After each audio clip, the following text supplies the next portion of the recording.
বাংলাদেশ চিনে না না। আসসালামু আলাইকুম। এই মুহূর্তে আমরা আছি ঢাকা ইন্টারন্যাশনাল টেক্সট ফেয়ার 2026।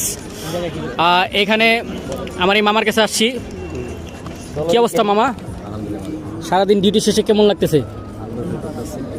জোরে কথা বলো। আনন্দ ফিল করতেছি, সবাই আসছে, ভাই বেড়াদার তাদের সাথে, মামা ওয়াইনাদের সাথে কথা বলতে আসছি। ও, এখানে আছে আমাদের মামুন ভাই। কি অবস্থা, আপনার কেমন লাগতেছে? সারাদিন কাজের পরে একটু রিল্যাক্স হলাম মাত্র। আসলেই মানে পরিশ্রমের পরে একটু রেস্ট সময়, এটা একদম মনে হইতেছে যে মানে খুবই আনন্দময়ের একটা বিষয়। ভাইয়ের সাথে পরিচয় হই, বড় ভাই মোহাম্মদ উজ্জ্বল। ভাইয়ের সাথে পরিচয় খুবই ভালো লাগলো। ভাই মামুন ভাইয়ের সাথেই আছে। আসেন, আমাদের আরও দুই একজন আছে, দেখাই।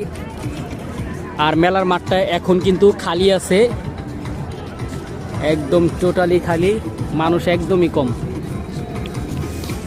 এই যে রবিন ভাই বাইক চালায় যাইলেন বাণিজ্য মেলা উপলক্ষে, বাণিজ্য মেলা উপভোগ করতে, কেমন লাগতেছে? ভালো লাগছে, ভালো লাগছে। জয় বাংলা।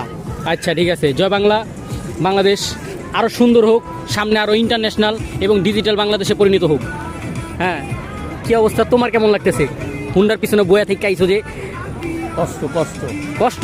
জ্যাম জ্যাম জ্যাম, ধুলাবালু ধুলাবালু। কালো হয়েছি গা। ও আচ্ছা আচ্ছা, হ্যাঁ, একটু দেখাই গেছে, হালকা কালো হয়ে গেছো গা। এই যে একটু কালো হয়ে গেছে। আমি তো ফেসিয়াল করতে গেলাম। এই যে আমাদের রাসেল। তোমার কি অবস্থা, মানে তুমি যে মোটরসাইকেলে আসলা পিছনে বসে, তোমার কাছে